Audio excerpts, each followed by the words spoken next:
Evening. I'm right proud to be here at the world-famous comedy store. Tonight, I want to talk about a really depressing subject. No, not the government. Diets. Actually, I don't need to shed any pounds. No, seriously, folks. My doctor said my weight was just fine for a man who's 18 foot tall. Anyway, so I agree to go on a diet, but to play my own rules, if you get my meaning. First, if no one sees you eating something, it has no calories, right? Second, foods eaten for medical purposes are okay. That includes chips and lager. Third, if you eat from someone else's plate, you don't consume any calories. They do. My wife told me the best way to get rid of half a stone of ugly fat was to cut my head off. But she was just pulling my leg. Wasn't she? Of course she was. In the end, though, I found that I could slim by avoiding the four main food groups. You all know what they are, don't you? Fast, frozen, instant, and chocolate. In fact, the reason I got this comfortably plump is that my wife's a rotten cook. Whatever she makes, the gravy's black, and I have to use the smoke alarm as an oven timer. For 10 years, she served me nothing but leftovers. I never found the original meal. So I became a junk food junkie, not because I wanted to, but because I had to, and because it was cheap. I used to stand in line and read the sign, no notes larger than £10 accepted. And I'm like, if I had 10 quid, I wouldn't be eating here, would I? You dimwit. Then I discovered ethnic foods. Some people curry favour, but I favour curry. Here's a thought for you. Give a man a fish and he'll eat for a day. Teach him how to fish and he'll lounge around in a boat all week and drink beer. Thank you and good night. You've been a wonderful audience.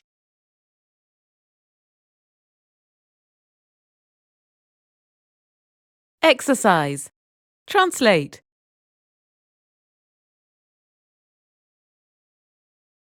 New research has shed light on eating disorders.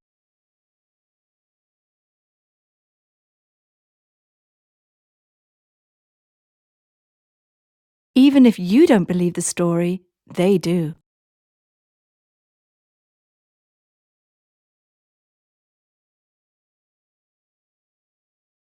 Stop pulling my leg and tell me the truth.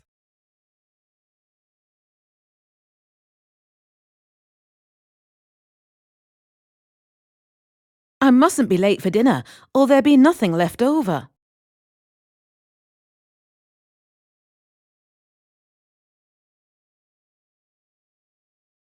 He tried to curry favour with voters by promising tax cuts.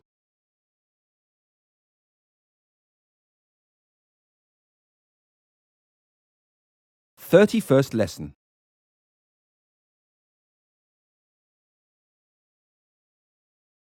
The Celebrity Chef. From Epicure magazine.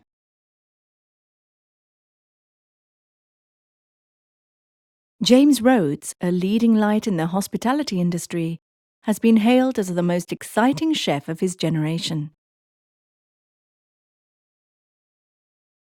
He is the man who is credited with putting British cooking back on the map almost single-handedly. Jimmy was brought up in Worcester, surrounded by people with a love of good food and drink. He fell into the catering profession by accident, after waiting tables to pay his way through university. He trained under several well-known chefs, working his way up the ranks to become sous chef, coincidentally, at the Worcestershire Hotel. His big break came when he was asked to take over the reins at Cannon's, then London's top fine dining venue. It was there that he developed his trademark style and several of the signature dishes that have made him famous. He is now the executive chef at 2 top-notch restaurants and a food consultant to several airlines.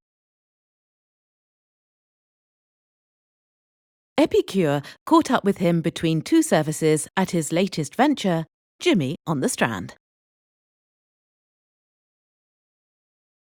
How did you get into this business in the first place, Jimmy?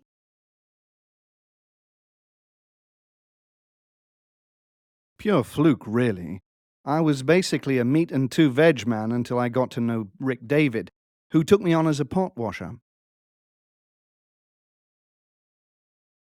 He was a self-taught chef and a brilliant teacher, but a tough taskmaster and a hard man to get on with.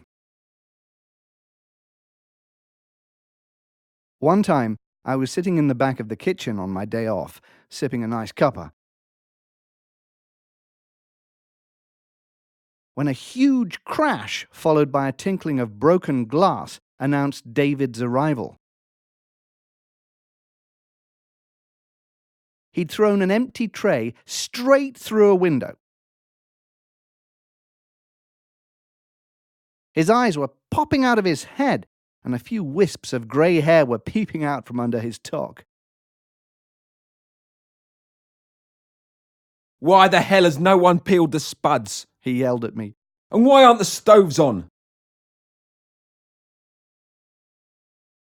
Then he grabbed a carving knife and hurled it across the kitchen, but it clattered harmlessly to the ground. I darted from behind the counter and headed quickly for the exit.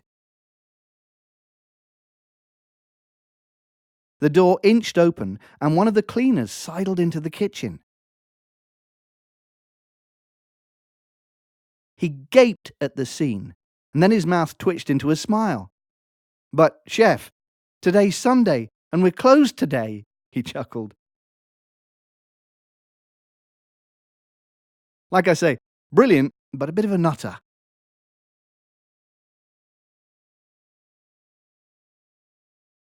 Exercise. Translate.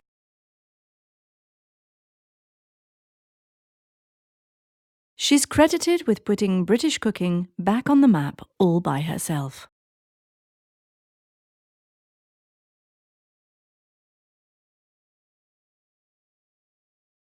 My dad worked his way up through the ranks to become an officer.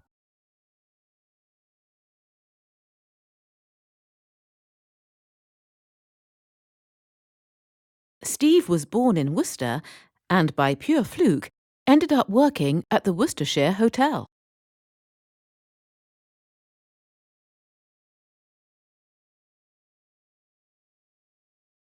I waited tables to pay my way through university.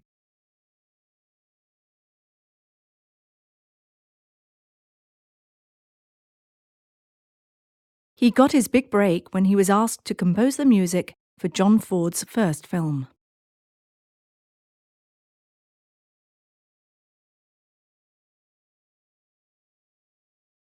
"30-second lesson.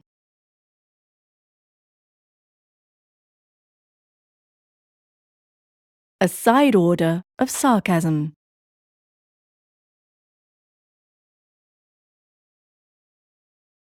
The High Court left a bad taste in the mouth of one food critic last month by finding him guilty of libel.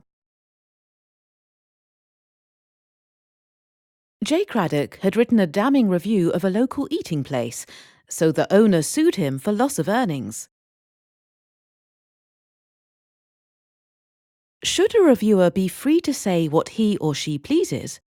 Or should there be limits so that they don't go too far? Imagine you were on the jury. Read Craddock's article and decide for yourself. The restaurant, which goes by the unbearably twee name of Sir Loins, prides itself on serving the traditional cookery of England.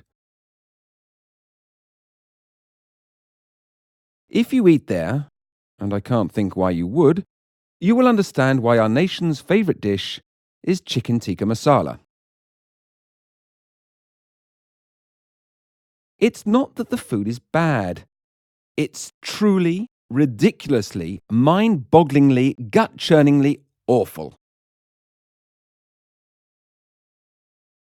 And, as a famous humorist might have added, the portions are so small. The room has been decorated in mock Tudor by someone with a serious good taste bypass. But while the decor was off-putting, we had not the faintest inkling of what was in store. I kicked off with brown Windsor soup, made to a time-honoured secret recipe, and my partner plumped for prawn cocktail. My soup turned out to be a bowl of lukewarm dishwater, clearly the secret in question. While the cocktail had only a nodding acquaintance with the crustacean family. Having barely survived the starters, we braced ourselves for the mains. Our waiter, a graduate of rude service catering school, plonked the plates on the table and stamped off. I had ordered the trad special, faggots and mushy peas, which was as awful as it sounds. It was not even up to school dinner standard, while my partner's classic shepherd's pie, which is such a tasty dish when cooked properly, made her feel sorry for the poor shepherd. For pudding, we had the aptly named gooseberry fool and a so-so sherry trifle. The bill, with a bottle of the house wine and a cheeky discretionary service charge, was slightly less than the down payment on a new sports car or a bulldozer. The only vehicle which I would ever dream of returning to Sir Loins in. So, guilty or not guilty?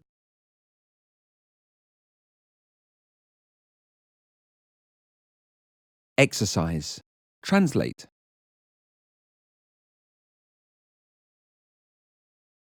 The sales manager kicked off with a 20-minute slide presentation.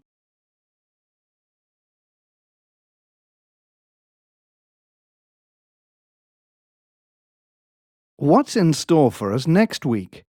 I haven't the faintest inkling.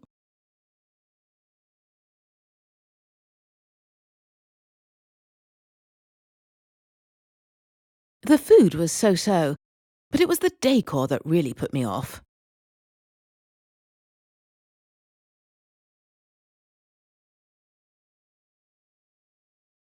Poverty is not just a side issue. It's vitally important.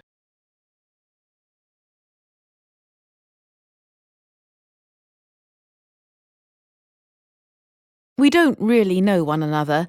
We're just on nodding terms.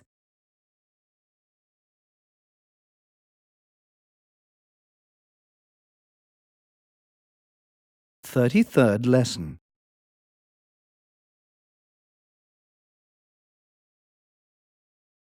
Don't over-egg the pudding.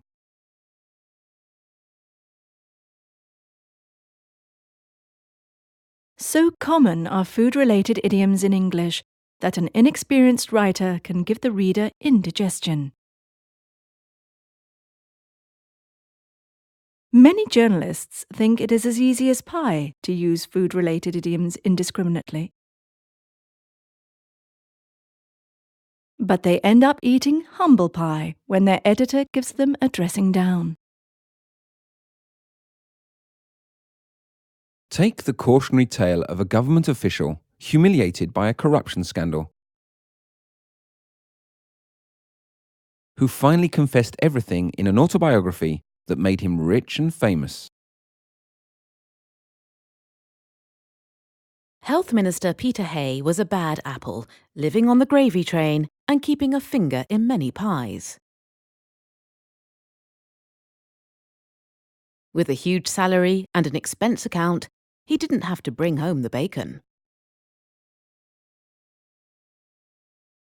His wife, who was a big cheese in the Foreign Office, egged him on to sort away more and more money.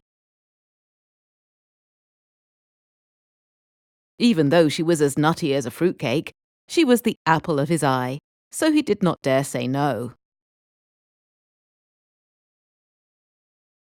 They were like chalk and cheese, but she had him eating out of her hand. She looked like butter wouldn't melt in her mouth, but she was a tough cookie. Smelling something fishy, a reporter started sniffing around, but could not find anything. Finally, everything went pear-shaped when a junior clerk spilled the beans to the media. Hay jumped out of the frying pan into the fire and ended up with egg on his face. He should have kept as cool as a cucumber, but he had a half-baked idea that the storm would blow over. For a while he hit the sauce, but eventually realised that there was no use crying over spilt milk. The Prime Minister urged him to keep his mouth shut, but Hay upset the apple cart. He published a frank and revealing memoir, which sold like hotcakes and made him a fortune. So in the end, he had his cake and ate it, with icing on. Our advice to budding writers is not to put all their eggs in one basket, or all their expressions in one article. In a nutshell, don't over-egg the pudding.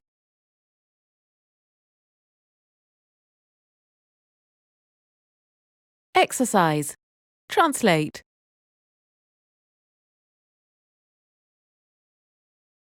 Even though they're brother and sister, they're as different as chalk and cheese.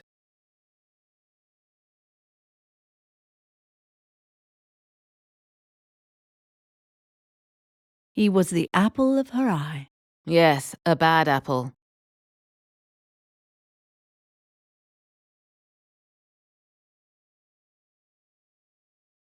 Jim's got the new supervisor eating out of the palm of his hand.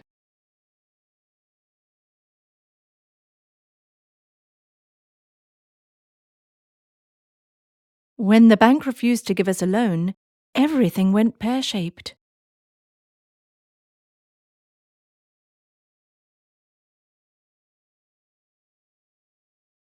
Don't panic. I'm sure the storm will eventually blow over.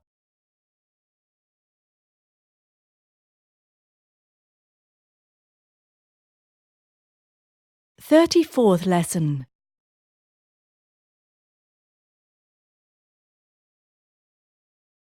Cooking or cuisine?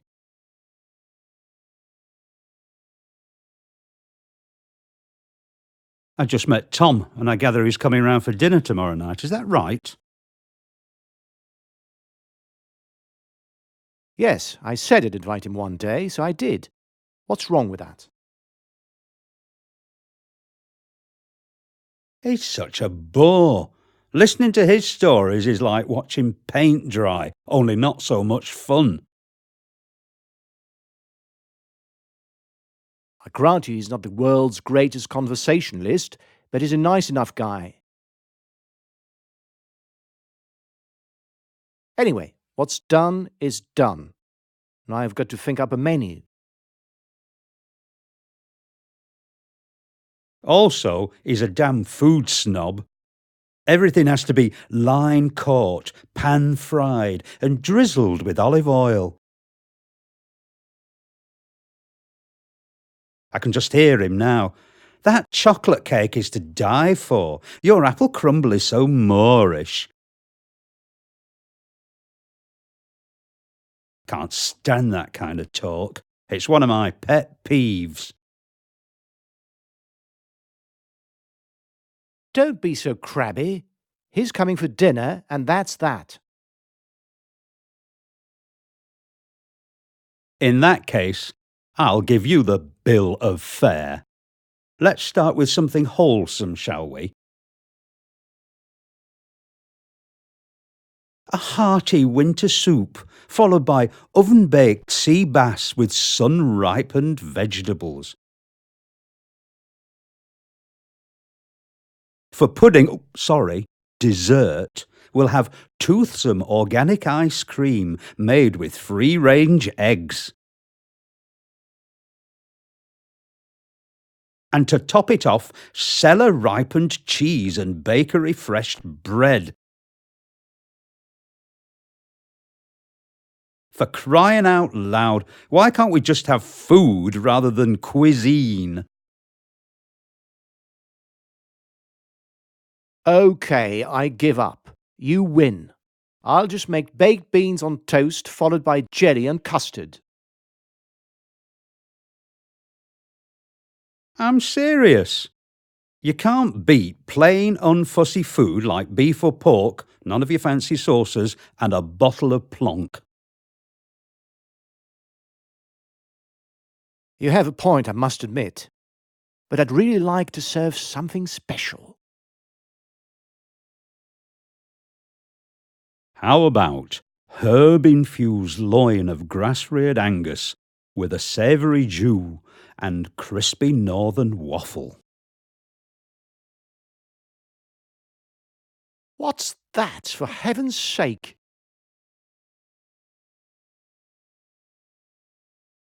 Roast beef, gravy and Yorkshire pudding. It's just so Moorish.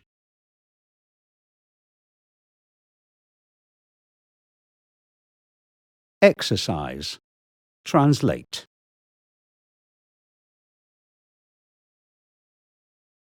They're coming round for dinner tonight, and that's that.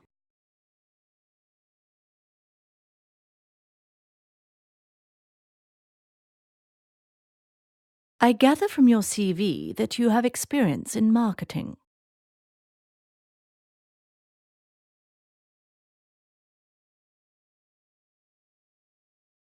She knows I would die for one of those new smartphones.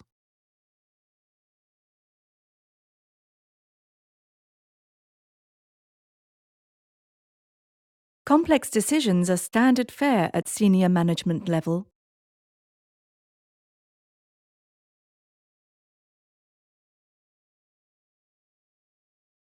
I get your point. I admit I hadn't thought of that aspect.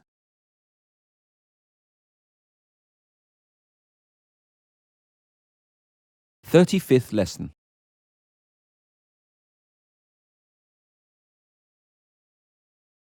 I was drinking a beer very slowly when a strong wind shook the house.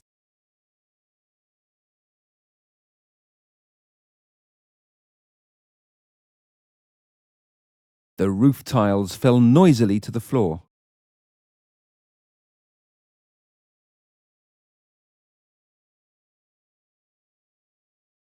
The beer glass slipped from my hand. There was a loud noise, followed by a sound of broken glass.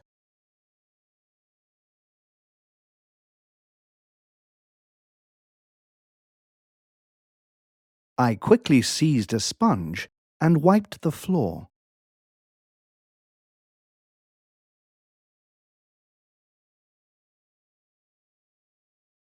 The door opened slightly, and my wife looked quickly round the door.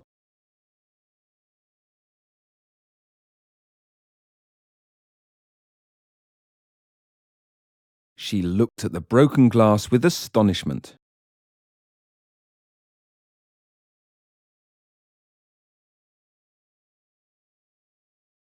Then her mouth made a sudden movement and became a smile.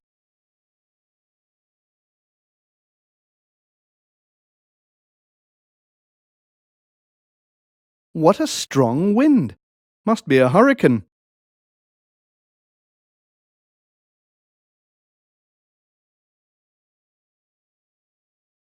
I said, "In Hertfordshire, Herefordshire and Hampshire, hurricanes hardly ever happen."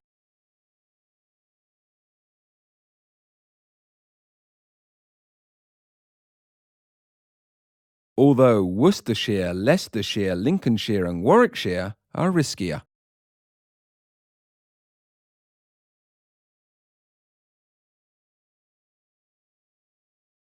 Thirty-sixth lesson.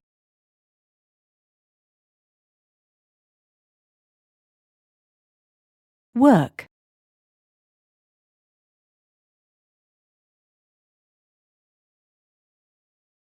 The UK economy has changed radically in the past 30 years or so. State-owned corporations have been privatised, and many public services have been placed in the private sector. Manufacturing industry, once the backbone of the nation's wealth, has shrunk and output has declined. The service sector has expanded and now employs a large part of the workforce, particularly in business services. Wholesale and retail trade are still important and account for a sizable percentage of gross domestic product, or GDP. Small firms play a vitally important economic role. Some are sole proprietorships and others have only a handful of employees. But they provide employment for nearly half the active population. Every year, new companies are set up, while others either close or go bankrupt.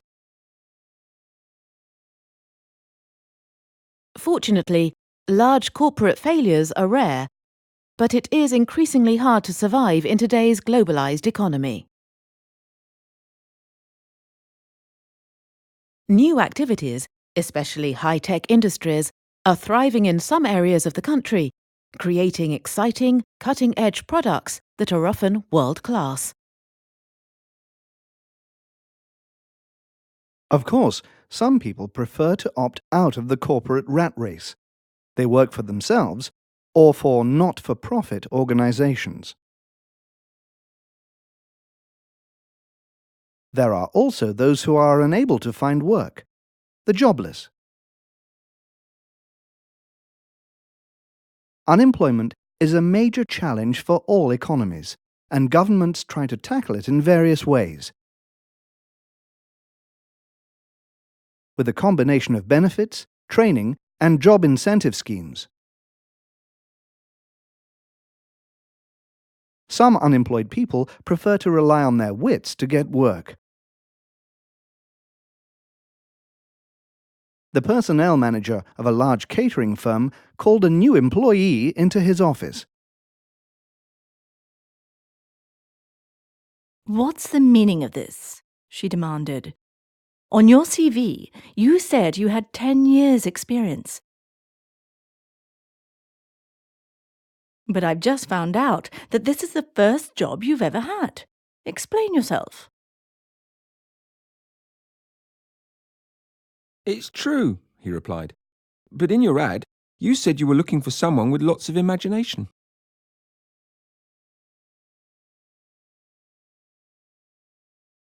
Exercise. Translate.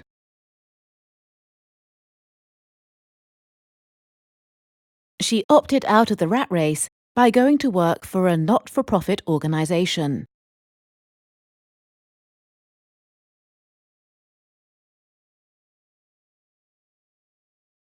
The government is trying to tackle unemployment through incentive schemes.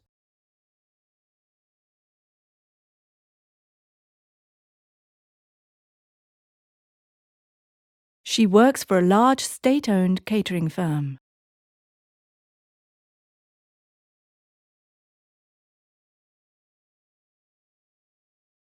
New companies are set up every year, but some quickly go bankrupt.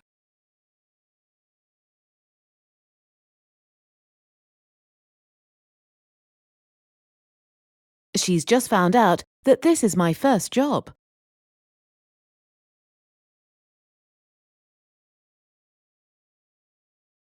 37th lesson.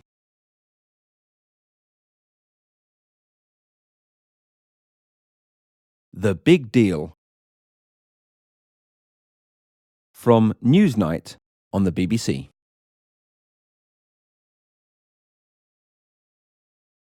Bangers to Beijing? Here's our business correspondent Katie Hall to explain. The Yorkshire-based firm Nosh plc was in the news recently when it was the target of a takeover bid by a Chinese group, Chow Foods. Nosh makes traditional British foods such as sausages, pork pies, pasties, jellies, and other delicacies. It is listed on the London Stock Exchange and is highly profitable. Yesterday, in a surprise move, the company announced that it was turning the tables and bidding for its Chinese rival. Although Nosh is half as big as Chow, its management is confident it can close the deal. When I spoke to Nosh's chief executive, Sir David Henson, earlier this morning, he was in a cheerful mood. Sir David, if you'll pardon the expression, don't you think you're biting off more than you can chew? Not at all. China's a fast-growing country with loads of people to feed.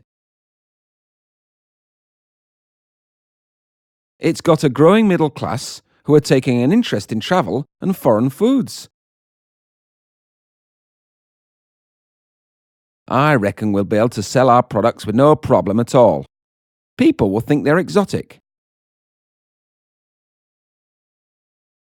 But Sir David, Chow is twice as big as Nosh. How will you finance the takeover, and what will your shareholders say? It won't be easy, and we'll have to raise the money from investors. But we Northerners love a challenge. You mark my words. People in Beijing will be eating bangers and mash before the end of next year. Thank you, Sir David. I wish you the best of British luck.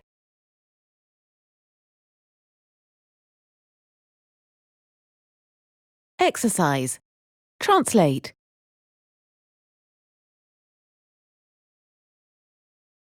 The Leeds-based firm is listed in New York and is highly profitable.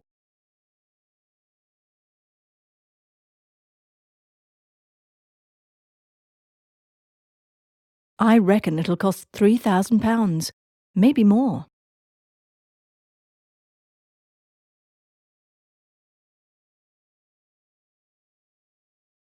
You mark my words. They'll be able to sell their products easily.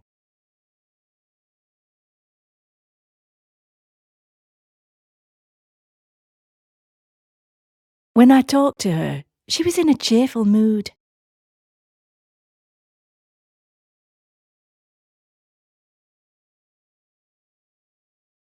You're biting off more than you can chew.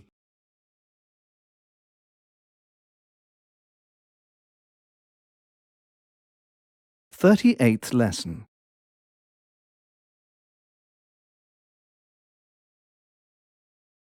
Business news.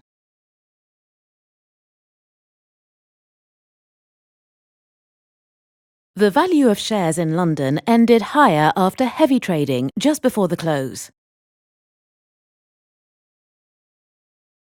The FTSE index closed up 60 points at 5,980, the highest level for a fortnight. The rise was triggered by hopes that the Bank of England would cut interest rates again. But a recent announcement by the Chancellor of the Exchequer suggests that the authorities fear a slowdown. With exports dropping and employment stagnating, politicians' promises that economic growth will not be affected can hardly be heard amid the warnings by prominent economists and business leaders. But the markets yesterday shrugged off the bearish news and posted very strong rises throughout the day. Blue chips saw the biggest gains, especially banks and building societies. Boyd rose on the back of rumours of a merger with a German bank, and Scott Bank shares soared thanks to strong mid-year earnings. Among the declines, shares in Nosh plc tumbled 10% on news of its takeover bid for the Chinese food conglomerate Chow Foods. The market was not convinced by Nosh's plans to finance the acquisition. The company is expected to announce a rights issue and an issue of convertible bonds shortly. The stockbroker Pearson lowered its recommendation on Nosh from buy to hold. When asked about the downgrade, Nosh's chief financial officer, Bob Worth, said that he was not surprised. A broker is a person you turn to for help with important investment decisions, He said. But have you noticed that the first 5 letters spell broke? Across the Atlantic, Wall Street finished lower as the Fed announced that it was hiking interest rates by another 25 basis points. That's all the business news we have for you tonight. Join us again at the same time tomorrow for another edition.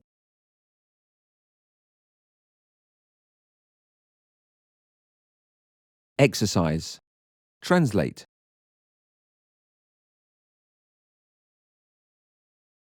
Don't worry, he'll be back in a fortnight.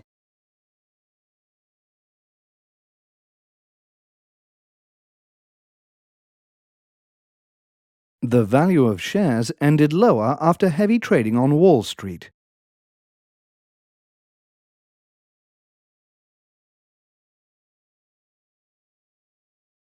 The Chancellor of the Exchequer is responsible for the Treasury and presents the budget to Parliament.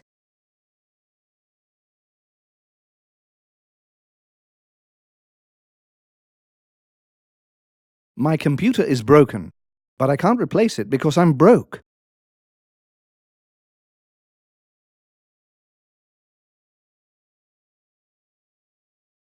The Bank of England has announced another interest rate hike.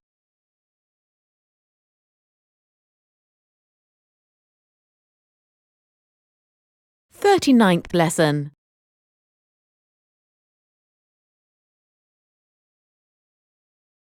What the papers say.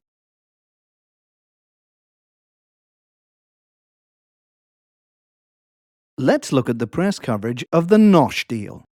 This story appeared in the business section of a quality newspaper.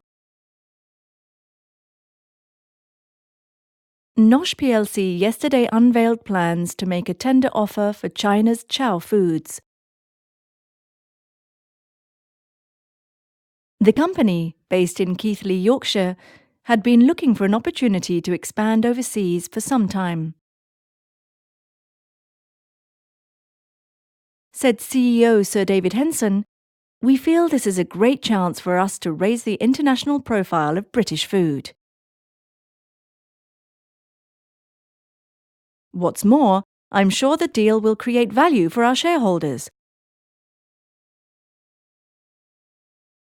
Nosh's share price rose sharply in early trading, though City analysts expressed doubt about the industrial logic of the takeover. A spokesperson from Chow said the company had no comment. The same story appeared as a front-page story in a popular paper under the headline Chinese Takeaway. Plucky Yorkshire food company Nosh set the cat among the pigeons yesterday when it announced it was going to gobble up its Chinese rival. Nosh, which makes an array of lip-smacking delicacies, wants to introduce the Middle Kingdom to pasties and brown sauce. Although the prey is much bigger than the hunter, Nosh's boss is unafraid. Chinese food's not bad, but I know British grub is better, he says with typical Yorkshire bluntness. For now, the firm has yet to raise the funding for its purchase, but Sir David is confident. Once the market sees our business plan, they'll be falling over each other to lend us the money, he declares. The banks could still scupper the deal, but for the time being, there's a feeling of confidence in the boardroom. Everyone hopes that Nosh's eyes are not bigger than its belly.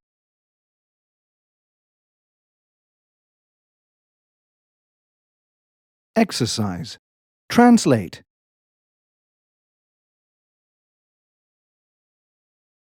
Northerners are plucky, blunt, and unafraid.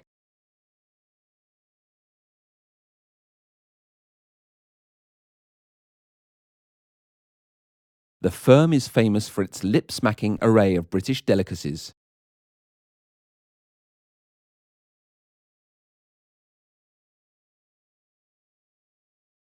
The Prime Minister unveiled her plans to tackle the crime problem.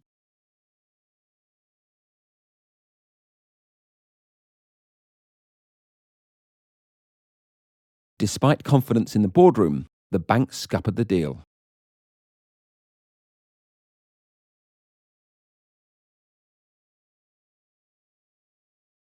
The three key people are the CEO, the CFO, and the CIO.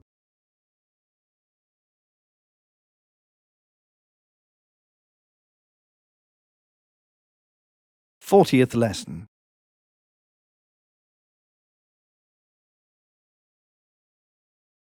Money matters.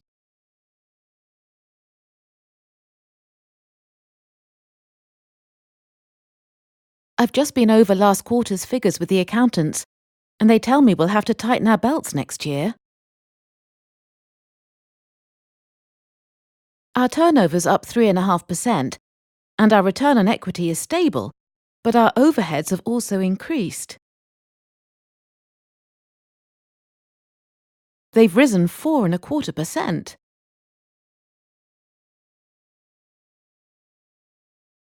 The interest on our borrowings is also higher because of the latest rate hike, and investment in R&D is steep. But we can't cut back on that, can we? So where can we cut expenditure? Obviously, we're not going to take a cut in salary, are we? No way. Let's take a look at some of the staff bonuses instead. Look at this. 20,000 to Khan. That's a hell of a lot of money. Yeah, we're overpaying him, but he's worth it.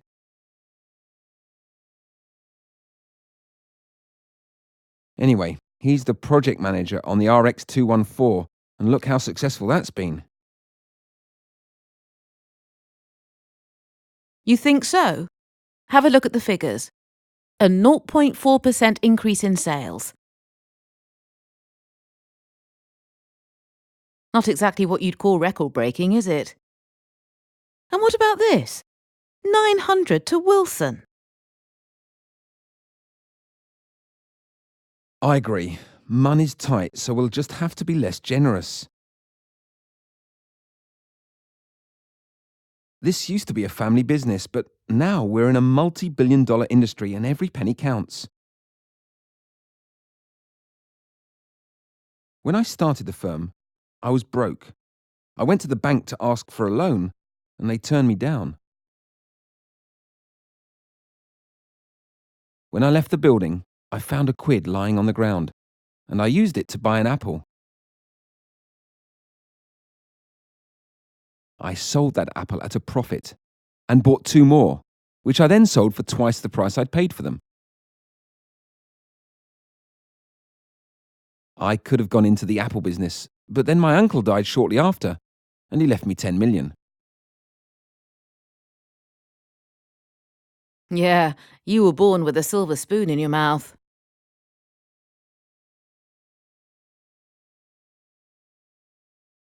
Exercise. Translate.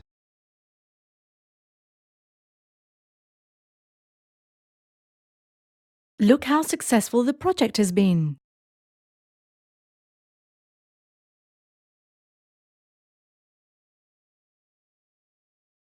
It costs £300. That's a hell of a lot of money.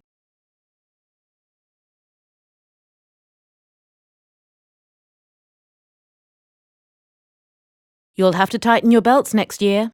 Every penny counts.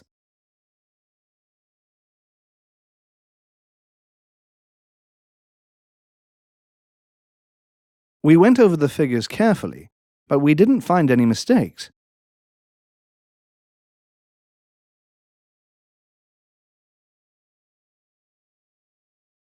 Inflation rose by 0.4% in the first quarter and 1.6% in the second.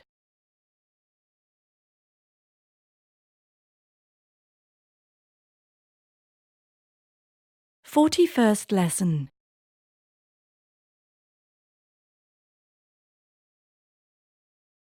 Out of the blue.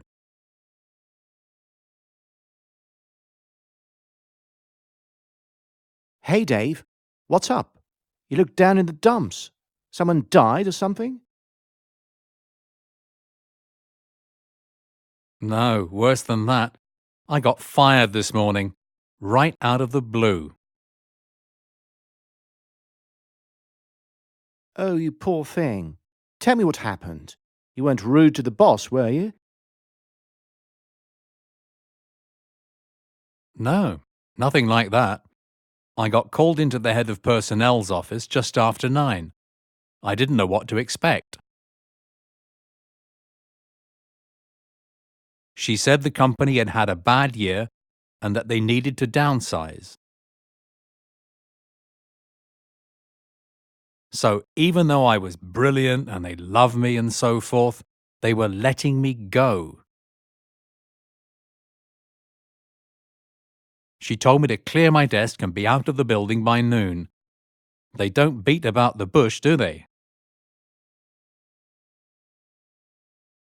They're axing 200 jobs in London and another 55 in Leicester. Don't worry.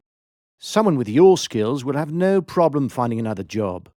You can take your pick. But I don't want a Mac job. I want a proper job with a decent salary, a good pension, and a company car. Yeah, but beggars can't be choosers. Anyway, too much ambition results in promotion to a job you can't do. I don't know the first thing about looking for work. I've been with that bloody firm ever since I left uni. Well, don't just sit there complaining. Get off your bum and do something. Go down to the job centre and check the vacancies. Get up on the web and start looking.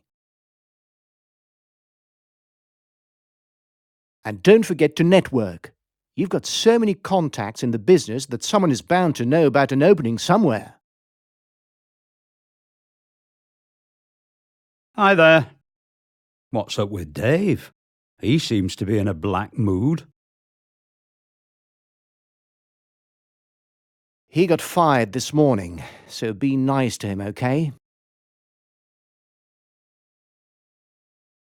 Oh, is that all? I thought it was something serious, like getting dumped by his latest girlfriend.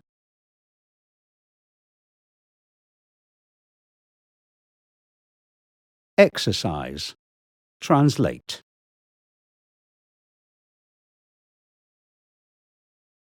He certainly doesn't beat about the bush, does he?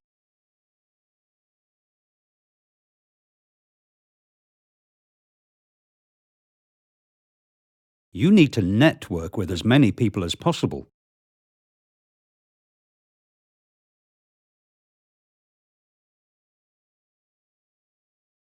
I don't know the first thing about printers.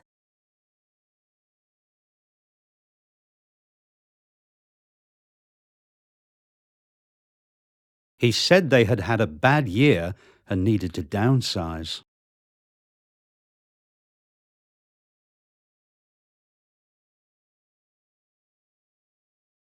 We've got beer, wine, and fruit juice. Take your pick.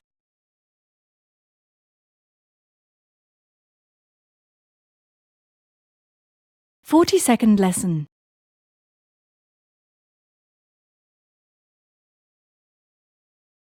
I'm feeling miserable.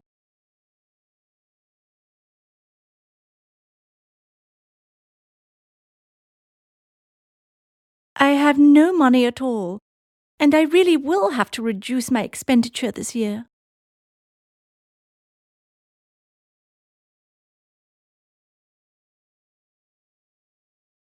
The problem is, I spend too much and I can't borrow any money. And I was not born into a wealthy family.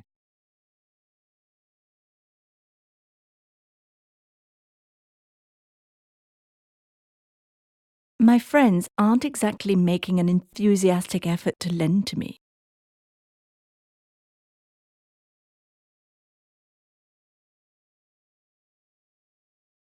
But I have been too gluttonous, and this time I'm afraid I've taken on too much.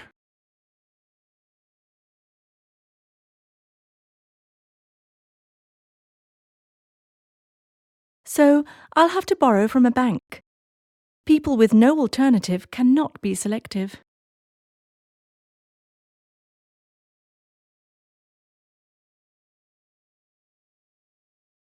Actually, I've got a better idea.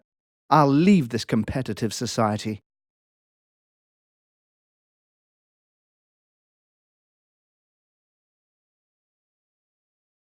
I take it you already know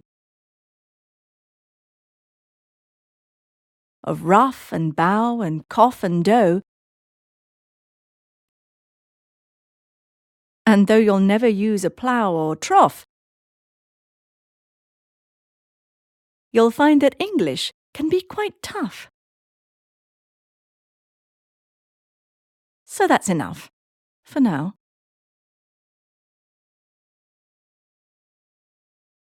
43rd lesson.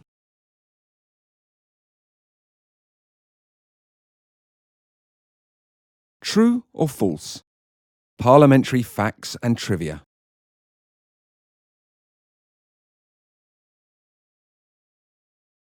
The only time you were wrong is when you thought you were wrong, right? OK, clever clogs, put on your thinking cap and answer the following questions. MPs aren't allowed to die on the job. True or false? True. Westminster is a royal palace, and mere commoners aren't entitled to die there. MPs are permitted to give up their seats during a parliament. False. They can't resign. Instead, they have to apply for the stewardship of the Chiltern Hundreds. MPs are not allowed to address each other directly during a debate. True.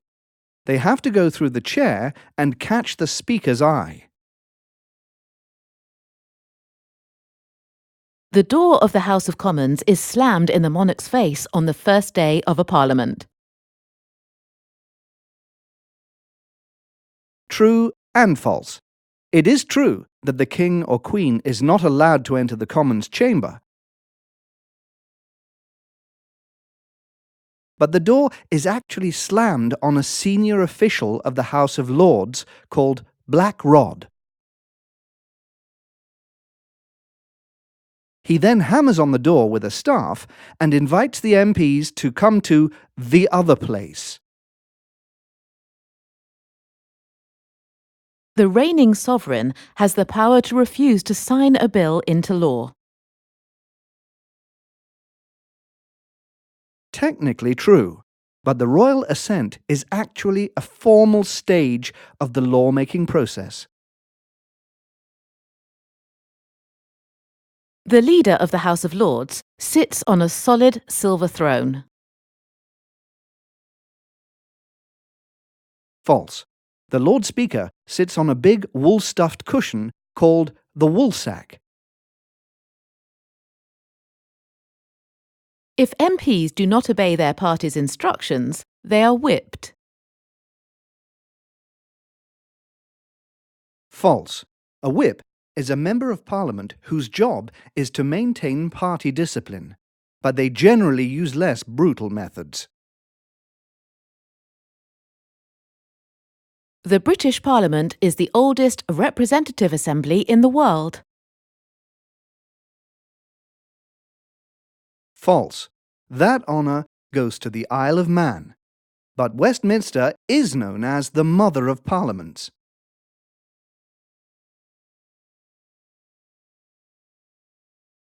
Exercise. Translate.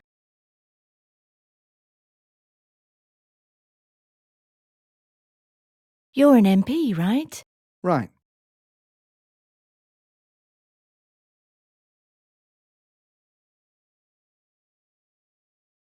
The first couple of weeks on the job are always a nightmare.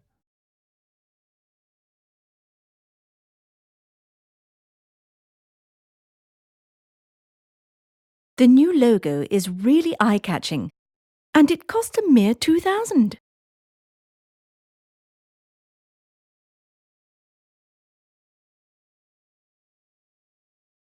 When a bill is signed into law, it becomes an Act of Parliament.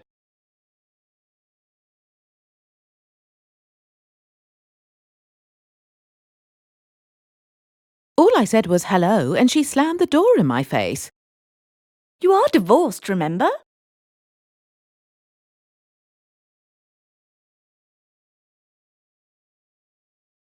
"44th lesson.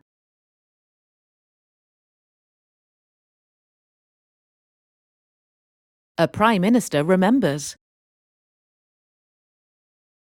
An extract from The Wilderness Years, the memoirs of a former PM.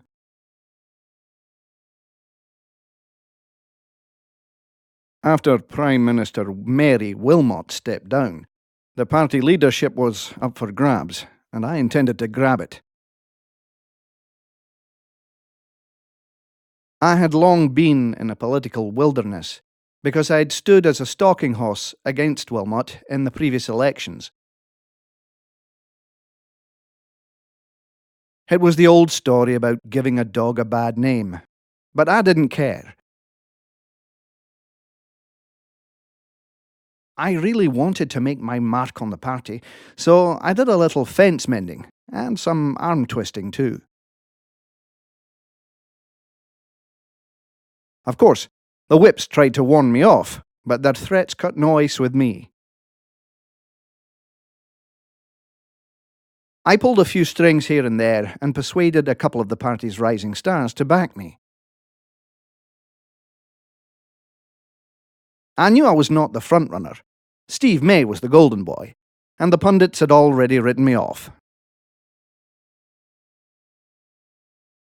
But my hopes lay in winning the swing vote, the great undecided.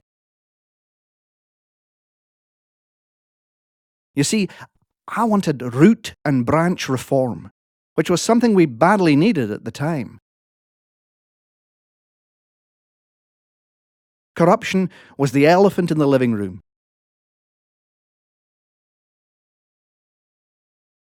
The whole party was engulfed in sleaze, and the long-awaited changes were proceeding at a glacial pace, if at all.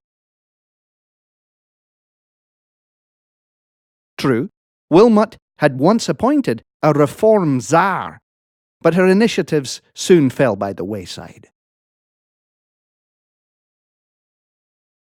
So I ran a grassroots campaign that targeted rank-and-file activists who were sick to the back teeth with spin doctors.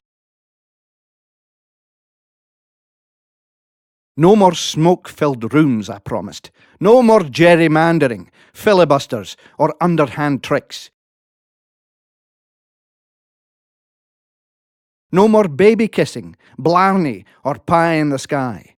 I will fight a fair fight. I must admit, I had the gift of the gab in those days. Quite the orator I was. Should I win, I shall make you proud, and you can hold your heads high once again. But if I should lose, I will accept my responsibilities and return to the wilderness whence I came. Heady stuff. As you can imagine, I won by a landslide, and the party gave me a blank cheque.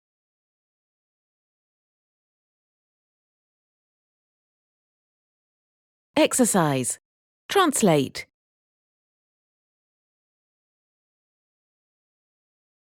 Want to grab a drink? Twist my arm.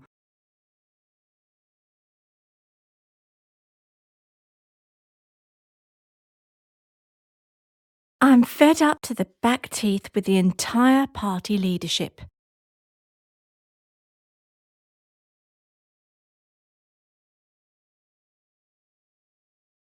The bank has written off billions of dollars on bad loans.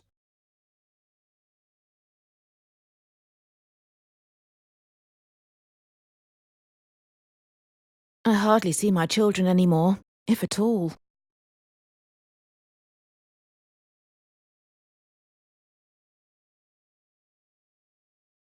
Once the ice had been broken, the party went very well.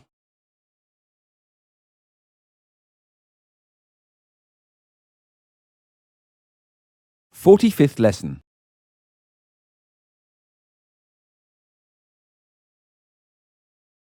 The Secret of Politics. From Parkinson's Law.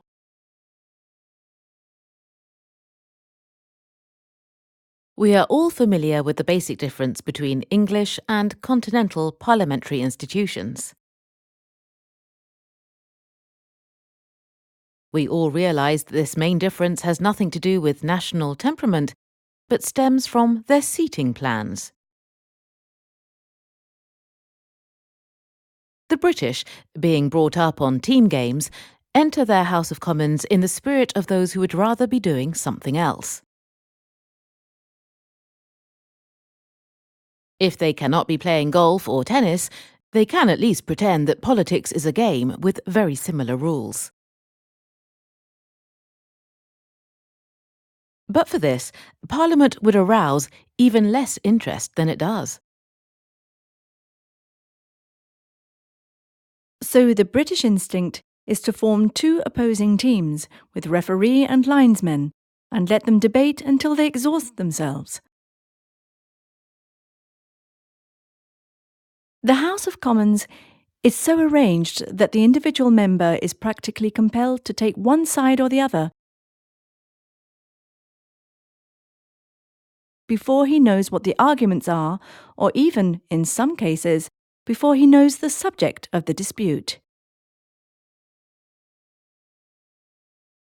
His training from birth has been to play for his side, and this saves him from any undue mental effort. Sliding into a seat toward the end of a speech, he knows exactly how to take up the argument from the point it has reached. If the speaker is on his own side of the house, he will say, "Hear, hear." If he is on the opposite side, he can safely say, "Shame," or merely, "Oh." At some later stage, he may have time to ask his neighbour what the debate is supposed to be about. Strictly speaking, however, there is no need for him to do this. He knows enough in any case not to kick into his own goal. The men who sit opposite are entirely wrong, and all their arguments are so much drivel. The men on his own side are statesmanlike by contrast, and their speeches a singular blend of wisdom, eloquence, and moderation. Nor does it make the slightest difference whether he learned his politics at Harrow or in following the fortunes of Aston Villa. In either school, he will have learned when to cheer and when to groan. But the British system depends entirely on its seating plan. If the benches did not face each other, no one could tell truth from falsehood, wisdom from folly, unless indeed by listening to it all. But to listen to it all would be ridiculous, for half the speeches must, of necessity, be nonsense.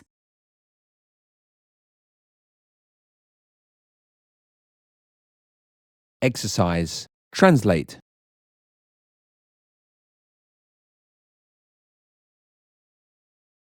Economics is known as the dismal science, but politics is even more dismal.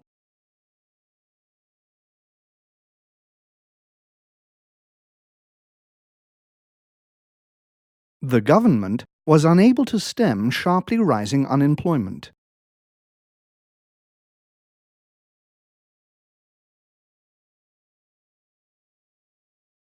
You really scored an own goal when you pretended not to understand him.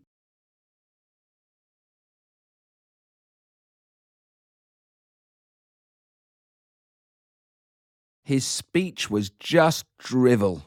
Hear, hear!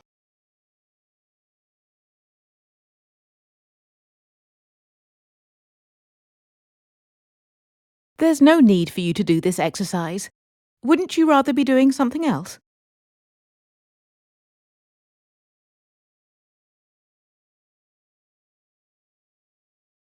"46th lesson.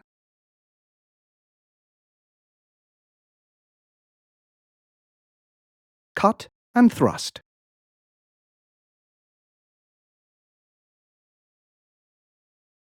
Politicians rarely wear kid gloves in the debating chamber. They prefer boxing gloves. Here's a selection of choice political barbs culled from the pages of Hansard, before the era of photo ops and soundbites. The honourable member for Leeds Central would make a drum out of the skin of his mother in order to sing his own praises.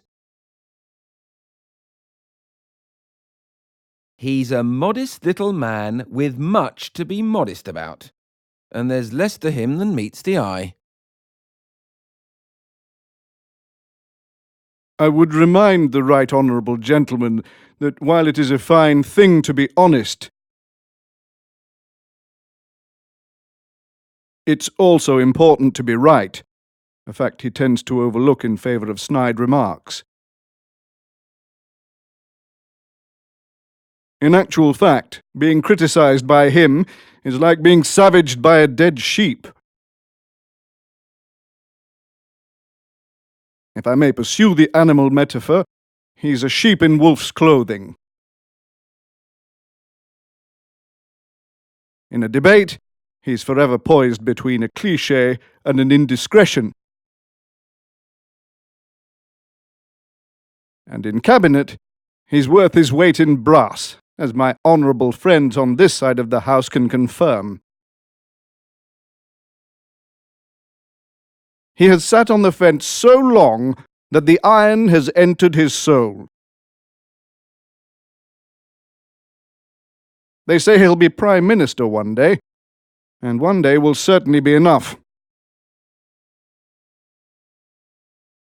Order! Order! We'll have a little less backbiting, please.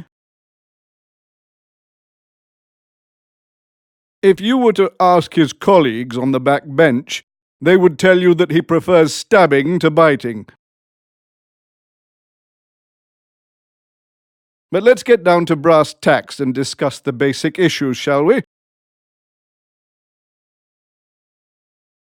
As usual, my opponent is towing the party line and offering a mixture of sound and original ideas. Unfortunately, none of the sound ideas is original, and none of the original ideas is sound. There are, of course, two sides to every issue, and his party takes both. They have a problem. They won't get elected until things get worse. But things won't get worse unless they're elected.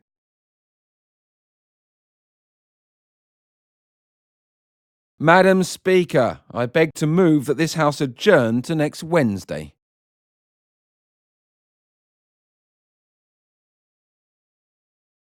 Exercise. Translate.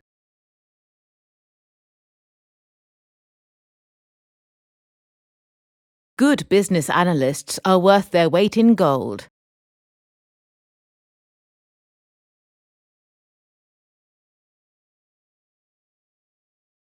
I trusted you and you stabbed me in the back.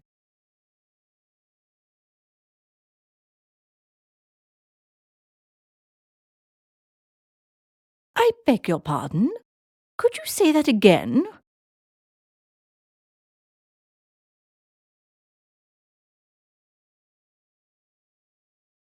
Unfortunately, we're living in an era of sound bites and photo ops.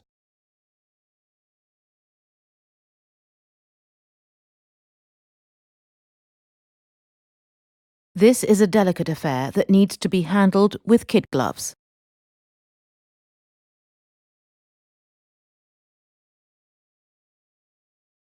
"47th lesson.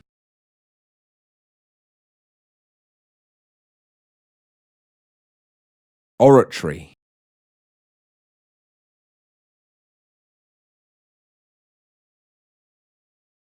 If my opponent is re-elected as Prime Minister on Thursday, I warn you. I warn you that you will have pain when healing and relief depend upon payment. I warn you that you will have ignorance when talents are untended and wits are wasted. I warn you that you will have poverty when benefits are whittled away by a government that won't pay in an economy that can't pay. I warn you that you will be cold when fuel charges are used as a tax system that the rich don't notice and the poor can't afford. I warn you that you must not expect work. When many cannot spend, more will not be able to earn. When they don't earn, they don't spend. When they don't spend, work dies. I warn you not to go into the streets alone after dark or into the streets in large crowds of protest in the light. I warn you that you will be quiet when the curfew of fear and the gibbet of unemployment make you obedient. I warn you that you will be homebound when fares and transport bills kill leisure and lock you up. I warn you that you will borrow less when credit, loans, mortgages and easy payments are refused to people on your melting income. If my opponent wins on Thursday, I warn you not to be ordinary. I warn you not to be young. I warn you not to fall ill. I warn you not to get old. Let us learn our lessons. Never, never, never believe any war will be smooth and easy,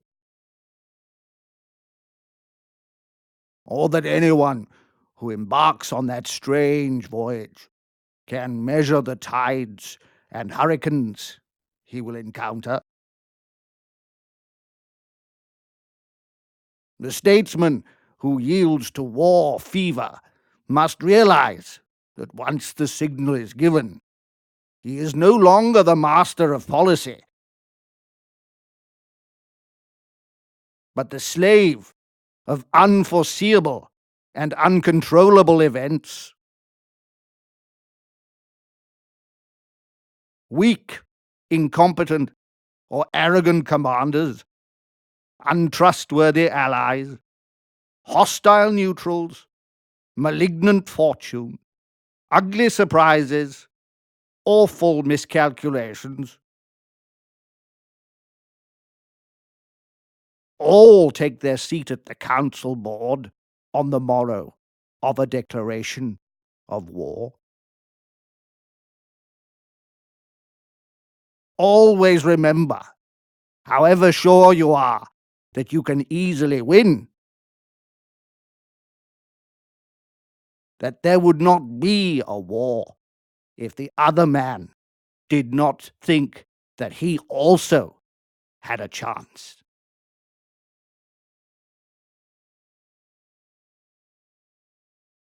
Exercise. Translate.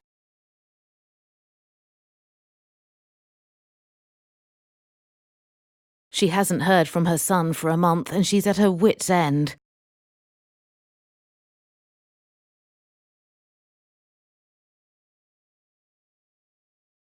I finally yielded to reason and gave up skiing.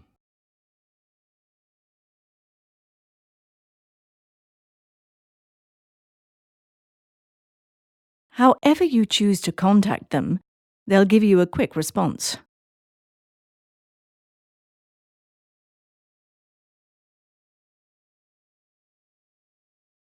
I can't pay, and I won't pay. I'm on sickness benefit.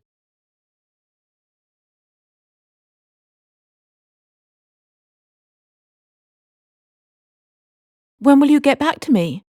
When I have the information.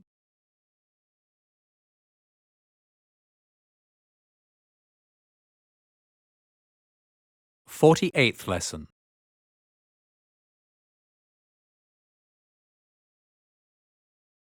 On the hustings.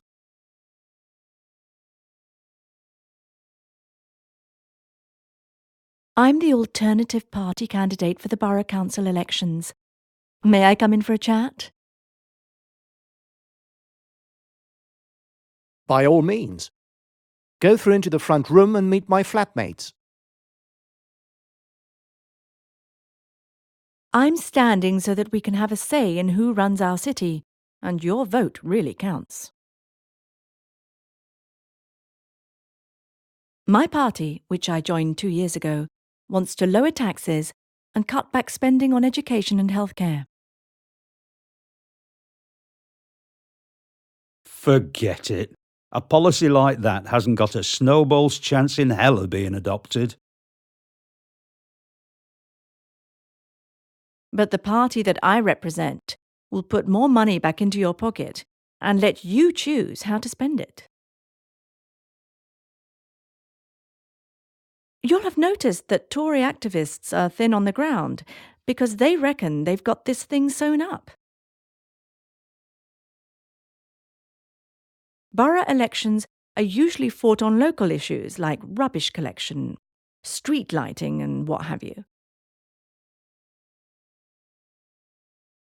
But if we do our damnedest, we can turn this one into a confidence vote on the whole government. And with a bit of luck, we'll force the Prime Minister to go to the country. Of course, everything will depend on getting a good turnout, which is why I am here. But your last term of office was, and I mean this in the nicest possible way, a total disaster.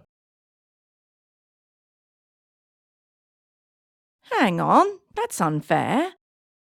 I assure you we did everything we could to ensure that all went well.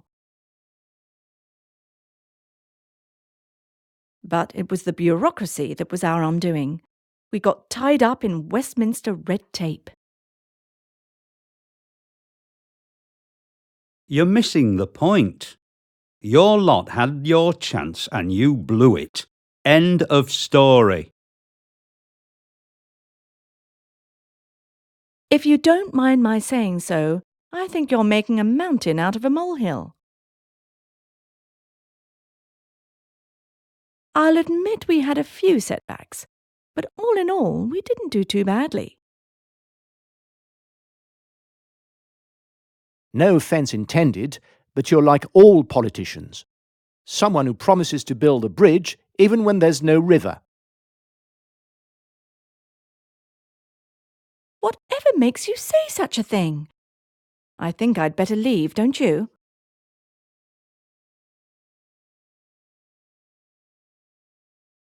Exercise. Translate.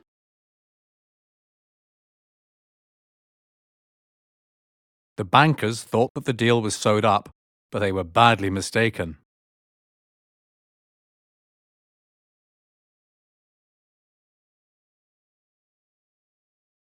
I hate expressions like, and what have you, and etc., etc. They're so vague.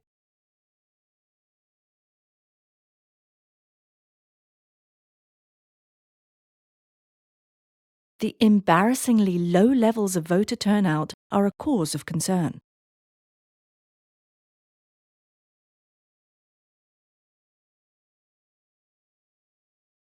It's just a minor offence. Don't make a mountain out of a molehill.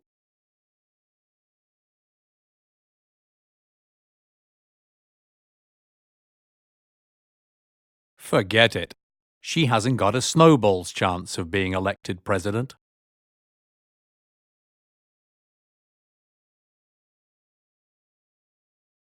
49th lesson.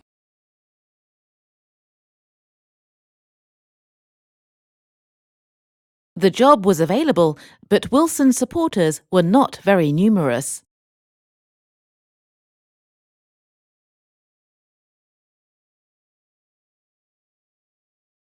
His usual arguments had no impact on the voters, so he decided to address the facts.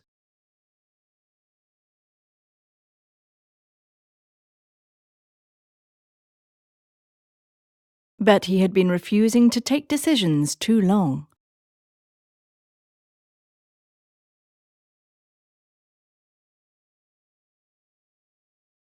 By refusing to follow the party's policies, he harmed his own interest.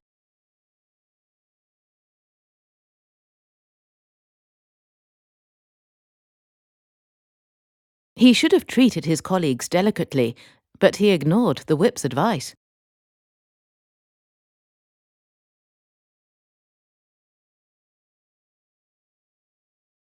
It was only a minor mistake, but they made it seem very important.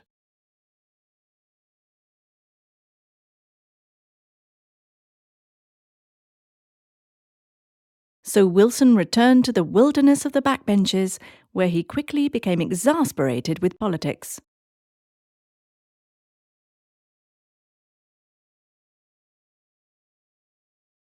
'50th lesson.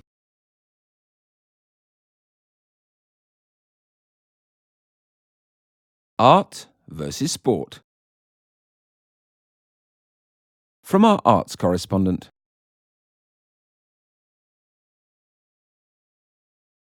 When my column on the art versus sport debate got out into the blogosphere last week, I was accused of jumping on the culture bandwagon. Well, guess what, guys? I'm going to climb right back up there with this week's rant. Get this. The Department for Culture and Sport is building 15, that's right, 15 new football stadia over the next decade. While funding for the passers-by street theatre projects, amateur arts groups, and even the new Shakespeare Theatre has dried up.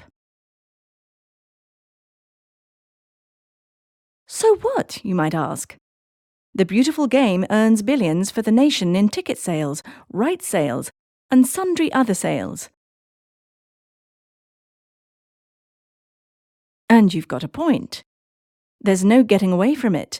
Soccer is a serious money spinner. But hey, the Bard earns us big bucks too. Megabucks, in fact.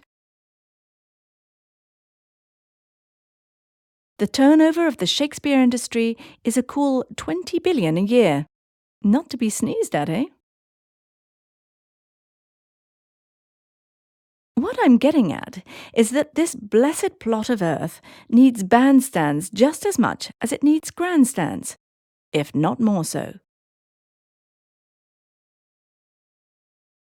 I'm not going to get into a debate about whether art is more necessary than sport. Heaven forbid. The argument I'm trying to get across is that through short-sightedness and sheer bloody-mindedness, our beloved Art Secretary is getting us into a situation where we may have to choose between one or the other. When the going gets tough, she repeats the mantra about getting value for the taxpayers' money.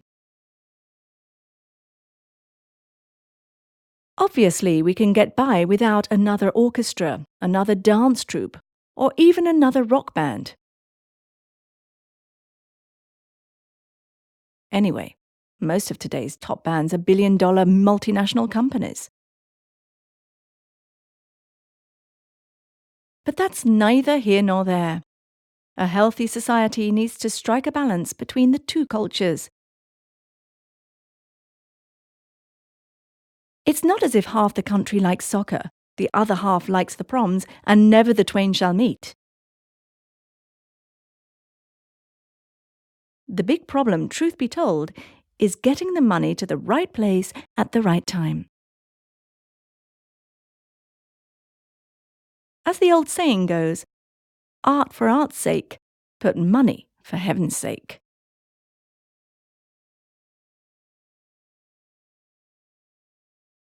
Exercise. Translate.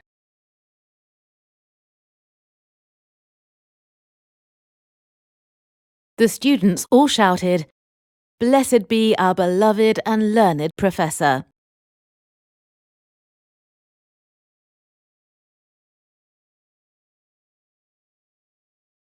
I want you to make up your mind right now.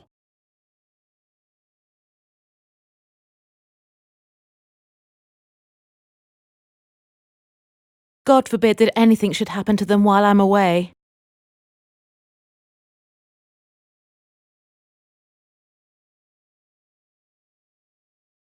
Get this.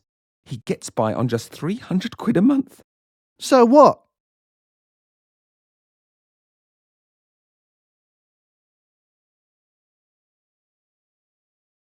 The funding has dried up, but truth be told, I really don't care.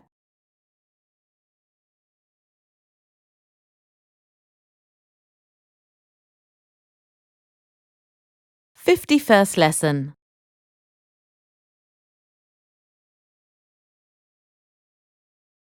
Hans v. Lanks.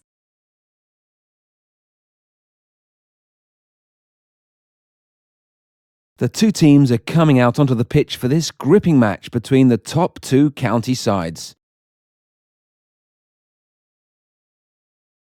The captains are tossing to decide who will bat and who will bowl, and the umpire is picking up the coin. It's going to be a great game. Even the weather's picking up. Murray steps up to the wicket, takes the first ball, and he's out. They'll certainly have to step up the pace if they want to win this match, Jim. Murray goes back into the pavilion, and out comes the next player, the young superstar, Sean O'Hagan. The captain's obviously gone back on his word. He said that O'Hagan wouldn't be playing today. The bowler's put his sweater down on the pitch. He's obviously getting ready for some fast action. He's played very badly in the last 3 matches. I'm sure you can put it down to a lack of experience. O'Hagan's signalling to the umpire. I think he wants someone to put up a sight screen at the pavilion end. I know the guy's a brilliant player, but he's so demanding. I wonder why the umpires put up with it. Here comes Kamram. He's going around the wicket. And he bowls O'Hagan out for a duck. The coach must take the blame for this disappointing performance. There's certainly enough to go around. Too right. But all the players in the team really look up to him, so no one dares criticise him. Meanwhile, look up there, that big black cloud. It's starting to rain. On go the covers. 20 minutes later. The groundsmen are pulling off the covers and play can resume. But it looks as if Hampshire are in dire trouble. You never know, they might be able to pull off a miracle. They've done it before. You're dead right. Anyway, it's another hour or so before they go in for tea. Who do you reckon will win? You know I don't go in for forecasts, but given the way the match is going, I'd put my money on Lancashire.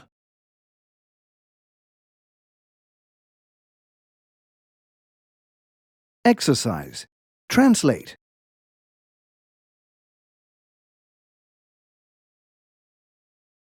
A typical British summer. Down comes the rain, and up go the umbrellas.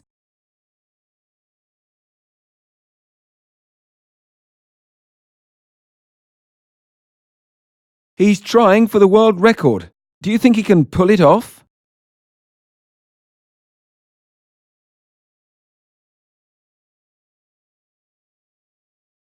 How much do you reckon those golf clubs cost?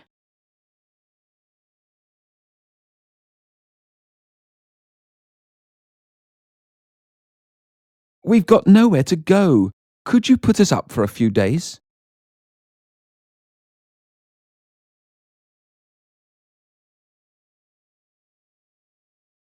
You promised.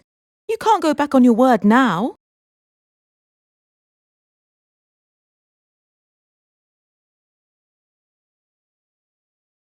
"50-second lesson.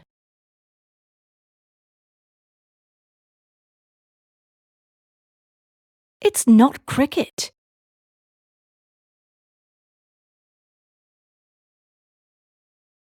The broadcasting rights to the World Cup are up for renegotiation, and Soccer TV wants to hold on to them.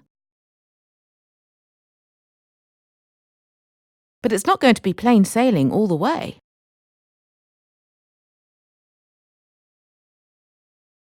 We got off to a flying start. We can't just throw in the towel now. We'd be a laughing stock. But we're on a sticky wicket. We're up against Media Group, and they're heavy hitters. They threw their hat into the ring only last week, and they're already firm favourites. I must admit I was caught out by their announcement. It really did come out of left field. But we mustn't let them queer our pitch. I'm sure we can hit them for 6 because we've got the best offer. Maybe so, but have you read their brief? It's really below the belt. They say we've had a good innings, but that it's time to make way for a company with new ideas. Why did they have to stick their oar in? Everything was going swimmingly before they came along. Whatever. We can't take this lying down. We've got to come out fighting, to hit them where it hurts. Let's not jump the gun. We need to think things over carefully and, if necessary, start again from scratch. The gloves are off and it's no holds barred. I'm going to get the ball rolling straight away. But we're out of our league. Media Group can outspend us 3-1. We don't make the cut. So what should we do? Just roll over and let them walk over us? Actually, I'm stumped, but I'll come up with something soon. We're not out for the count just yet. Don't forget that media has moved the goalposts and we're no longer on a level playing field. I know. It's going to be a close run race, but I reckon we can win by a nose. If not, hands down. You see, my wife heads the selection committee. Game, set and match.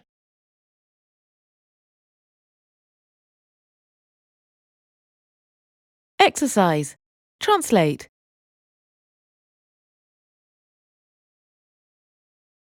The conference is off to a flying start, so let's keep the ball rolling.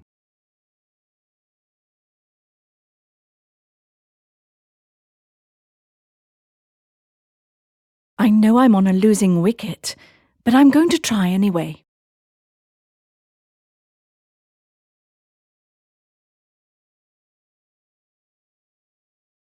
We were knocked for 6 when we heard the news about Bill.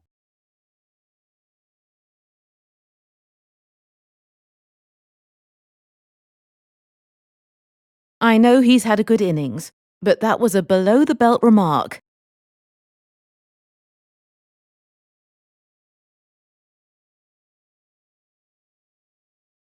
Don't jump the gun. Read the instruction manual first.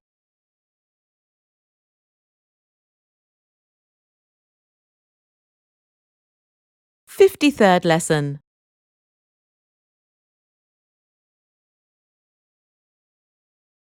Sports Roundup.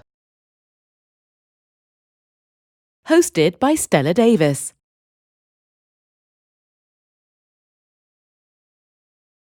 Here to discuss the day's sporting events are Rod Mottram, the former Chelsea United striker, and one-time Welsh champion boxer David Jones. Evening, lads. Let's start with the tennis and that straight sets victory by Ivovna, the number 10 seed, in the women's semi-final. Rod? Magic. A walkover, wasn't it? Her poor opponent never knew what hit her. She tried hard, but at the end of the day, Ivovna outclassed her. Why's that, do you think? Better training? Tougher nerves? I mean, she took the first 5 games 40-love. 2 reasons. A, she's as cool as a cucumber under pressure, and B, she's more at home on grass than on clay. Anyway, she took out the world's top-seeded player without batting an eyelid or dropping a game. Hats off to her.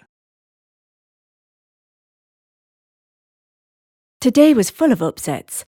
In football, European champions Rangers were knocked out of the FA Cup in the quarter-finals. It was sort of embarrassing, really. They played spectacularly right up to the last 10 minutes. Then their captain was sent off. After that, they ran around like chickens with their heads cut off. Awful they were. They only lost 1-0, but the goal difference should have been a lot more. It was, like they'd given up and gone home. I've never seen such an 11th hour collapse. Their coach claims never to listen to this programme. Shame, because he'll have missed some good advice. Your boys shouldn't have fallen to pieces like that. They should have kept their cool and played on. Let's move on to rugby union and the test match, or should I say whitewash, between Wales and Australia. Dave? What are you looking at me like that for? We got hammered. The Aussies outplayed us. That's all there is to it. I can't even blame the referee. He reffed a good game. Actually, I mustn't grumble, because England fared even worse against New Zealand. It just goes to show that the old saying holds true. The English teach other nations how to play games, and then they get beaten hands down by them for the next 100 years.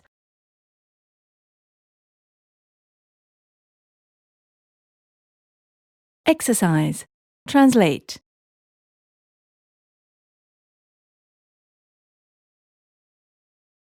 Her new album has topped the charts for 4 weeks straight.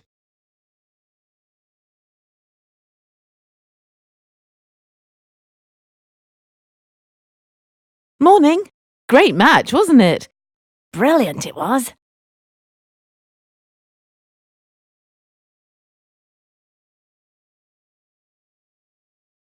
I mean, our chances of winning were nil.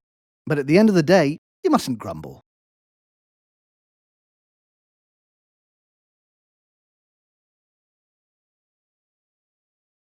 The Aussies outplayed us. That's all there is to it.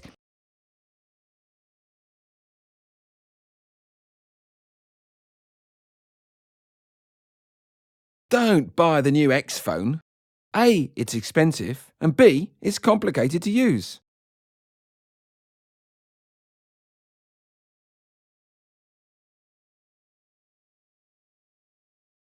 54th lesson.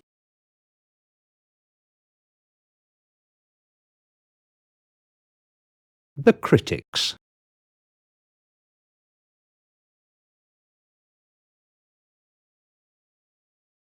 The Heist, directed by Sidney Winter.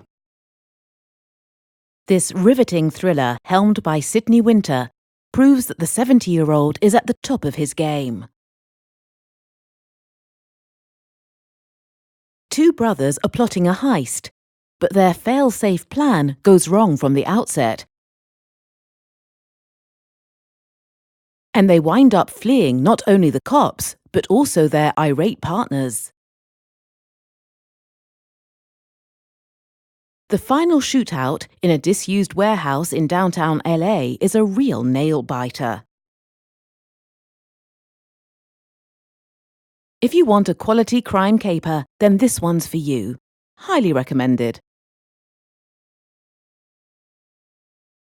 Sid Winter should retire once and for all from movie making if his latest flick is anything to go by.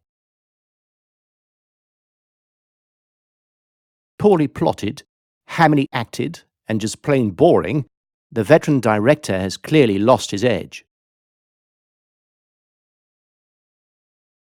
The actors do their best with a feeble script, but Dan Dare is woefully miscast as the coke-snorting elder brother. The Heist can't hold a candle to the rest of Winter's work. A film for a wet afternoon only.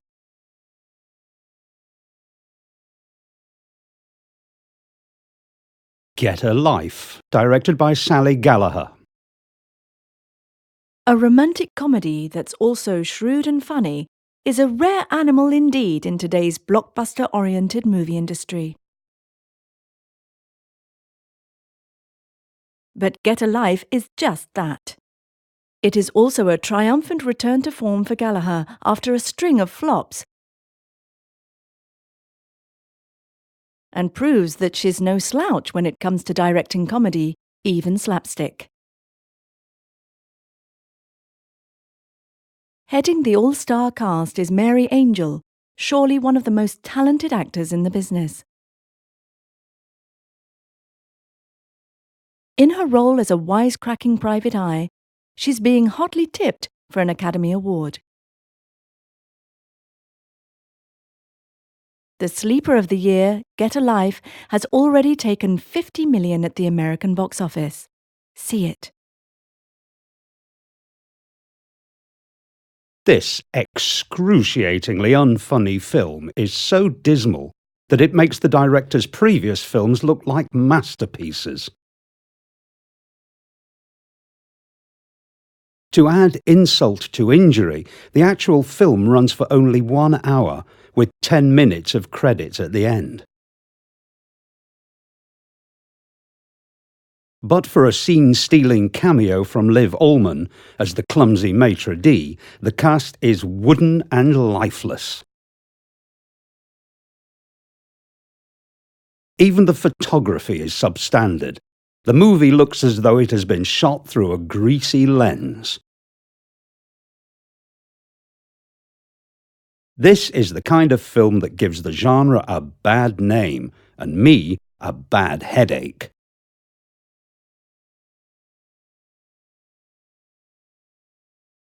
Exercise. Translate.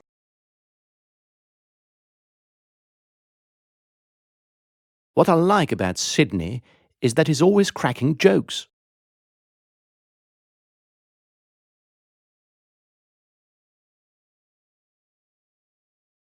The film was brilliantly plotted and all the actors were well cast.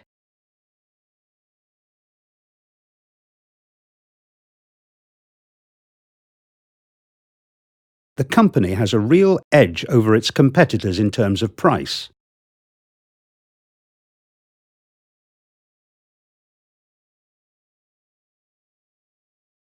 The movie's good, but it fails to hold a candle to the rest of her work.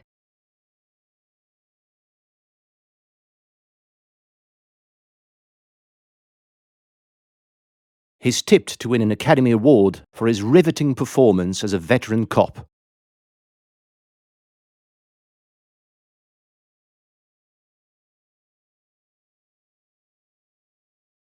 "55th lesson.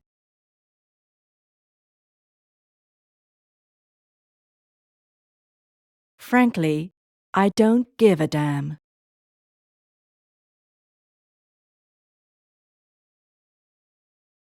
We said we'd go and see a film this evening.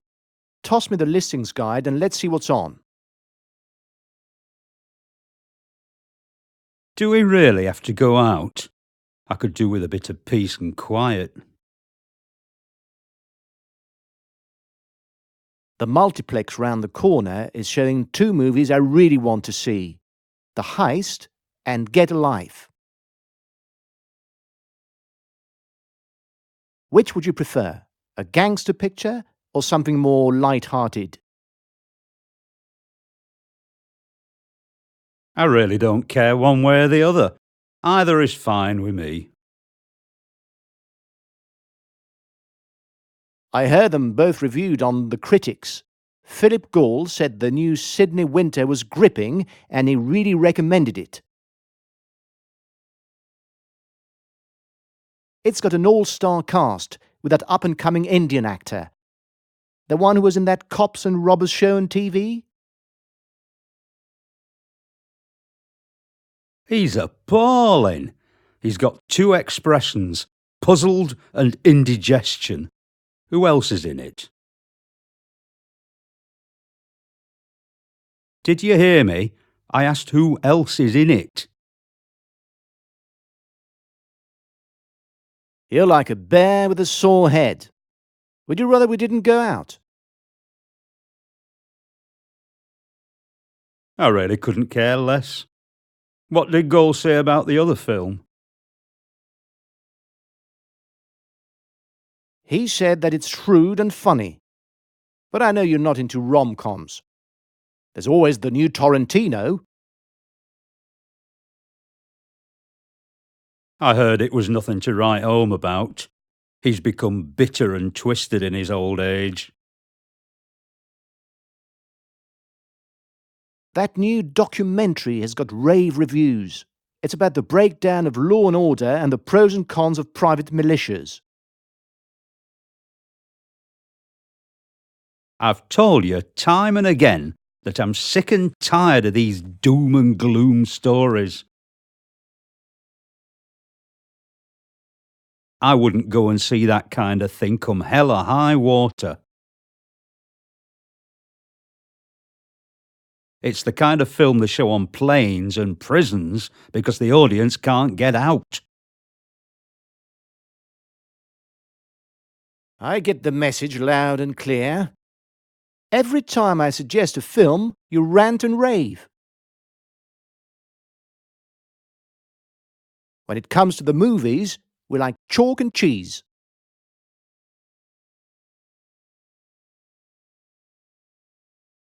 Exercise. Translate.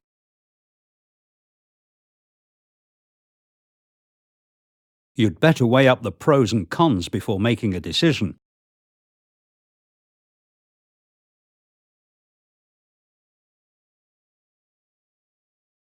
We saw the show, but it was nothing to write home about.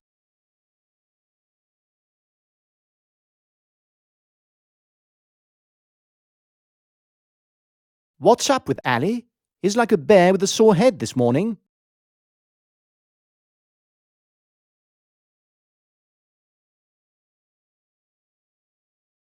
Some of the buildings on the street could really do with a lick of paint.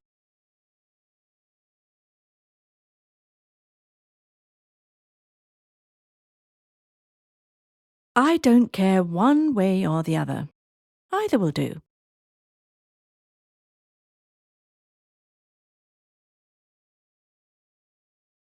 '56th lesson.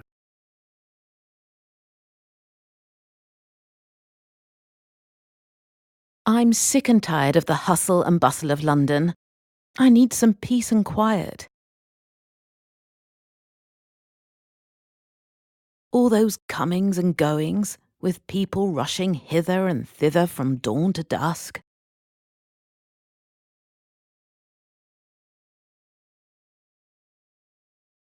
Why are you ranting and raving? That's part and parcel of city life.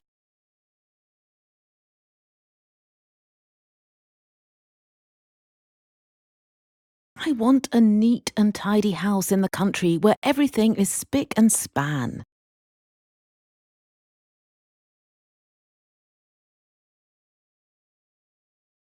But in a city, you can pick and choose where you want to eat. You can wine and dine your girlfriend at any time.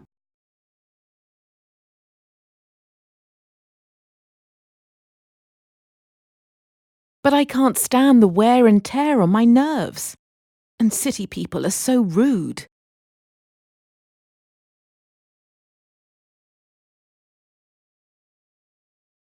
Don't be so prim and proper. Cities are fun. I agree that there are pros and cons.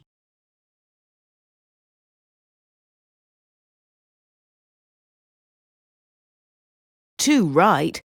After a day on the underground, I'm black and blue all over. How can you remain so cool, calm and collected?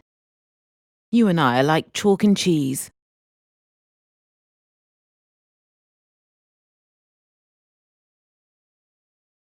It's a question of give and take. I love London, lock, stock and barrel. And London loves me.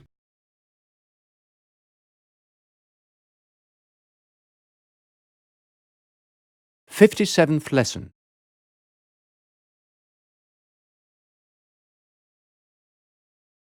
The upstart crow.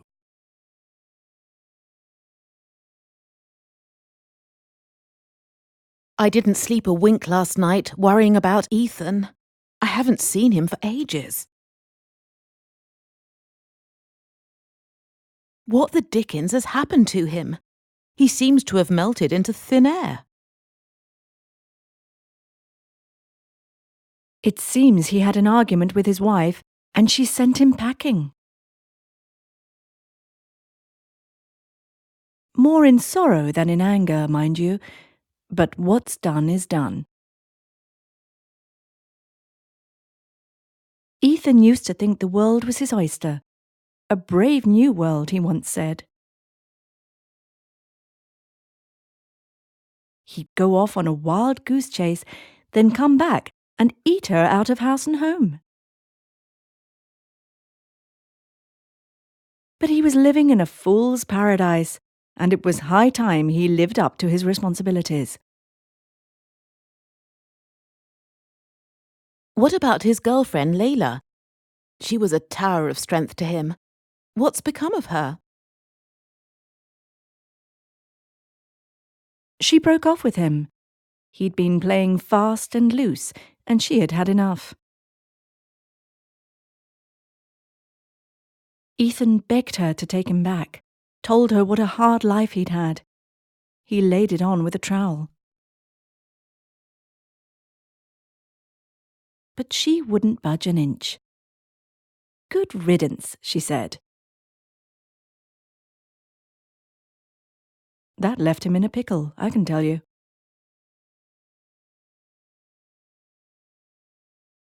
At one fell swoop, Ethan's whole world fell apart at the seams. The poor thing. I think he's more sinned against than sinning. Anyway, true love never runs smooth, does it?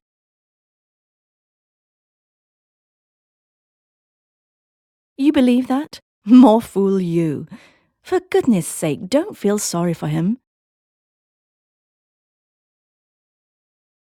The long and the short of it is that Ethan got what he deserved. He wanted to live with his wife, but fool around at the same time. So he got hoist by his own petard. And both women got their pound of flesh. So much for the milk of human kindness. Anyway, Ethan's come full circle. He started out alone, and now he's alone again. Now he can fool around to his heart's content. All's well that ends well.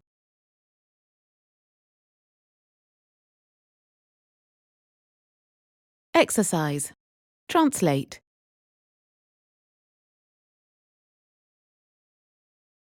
I didn't get a wink of sleep all night because of the noise.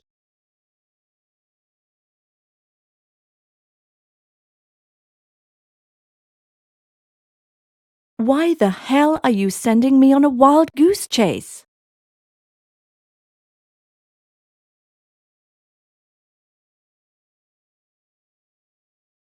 I can't find him anywhere. He's vanished into thin air.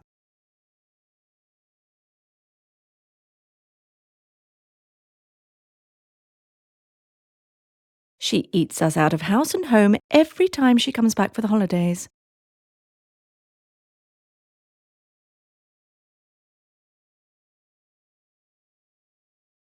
Their last album was a real tour de force and received rave reviews.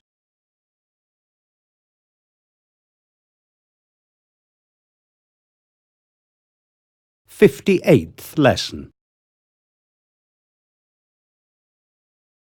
Famous opening lines. From A Christmas Carol by Charles Dickens.